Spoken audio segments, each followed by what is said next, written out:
News ভ্যানগার্ডের প্রকাশিত খবরের জেরে বিশালগড়ে বিভিন্ন খাবার দোকানে প্রশাসনের আকস্মিক অভিযান, একাধিক দোকান মালিককে জরিমানা, জনমনে আংশিক স্বস্তি। বিশালগড় শহরের বিভিন্ন মিষ্টির দোকান এবং অন্যান্য খাবারের দোকানে বাসি খাবার ও অস্বাস্থ্যকর পচা মিষ্টি বিক্রি হয় বলে অভিযোগ। সেই সংবাদ নিউজ ভ্যানগার্ডে প্রকাশের পরই নড়ে চড়ে বসে প্রশাসন। বিশেষ যে অভিযোগ, এক ক্রেতা বিকাশ সাহার মিষ্টির দোকান থেকে মিষ্টি কিনে বাড়ি নিয়ে গিয়ে প্যাকেট খুলে পান দুর্গন্ধ ও সব পচা।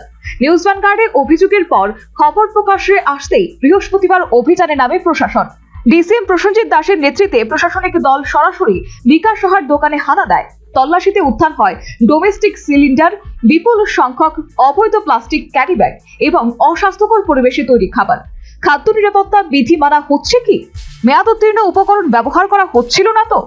লাইসেন্স ও স্বাস্থ্য পরীক্ষা কতদিন আগে হয়েছে?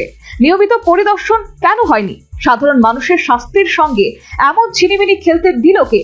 অভিযানকারী দল জরিমানা করে কড়া সতর্ক বার্তা দেয়। একই দিনে বিশালগড়ের আরো কয়েকটি মিষ্টির দোকানেও হানা দেওয়া হয়। বহু দোকানে পরিচ্ছন্নতার অভাব চোখে পড়েছে বলে জানিয়েছে ডিসিএম প্রসেনজিৎ দাস।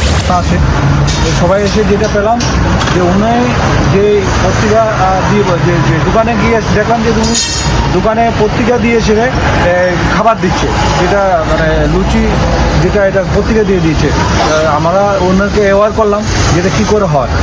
তারপরে উনি যে বললে যে উনি এটা নেক্সট টাইম থেকে করবে না।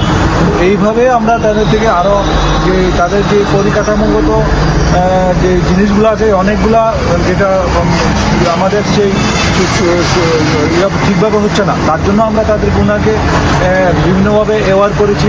তারপরে উনি প্রশান দিয়েছি। তারপরে উনি single use plastic carry bag use করার জন্য ফাইন করেছি 1000 টাকা। তারপরে ডোমেস্টিক সিলিন্ডার যেটা আমরা পেলাম সেটাও আমরা সিলিন্ডার করে নিয়েছি, সিজ করে নিয়ে এসেছি। তারপরে আমরা ওনার থেকে ওনার ট্রেড লাইসেন্স চেলাম, তারপরে এফএসএসসি লাইসেন্স চেলাম, উনি ঠিকভাবে ডিসপ্লে করে রাখেনি। প্রশ্ন উঠছে, এতদিন প্রশাসন কোথায় ছিল? সংবাদ প্রকাশ না হলে কি এই অনিয়ম চাপায় পড়ে থাকতো? যাই হোক, জনস্বাস্থ্যের সঙ্গে আপোষ চলবে না, এমন বার্তাও দিল সংশ্লিষ্ট প্রশাসনিক কর্তৃপক্ষ। তবে ব্যবসায়ীদের একাংশের দাবি, কিছু ত্রুটি থাকলেও তা সংশোধনের প্রক্রিয়া শুরু হয়েছে।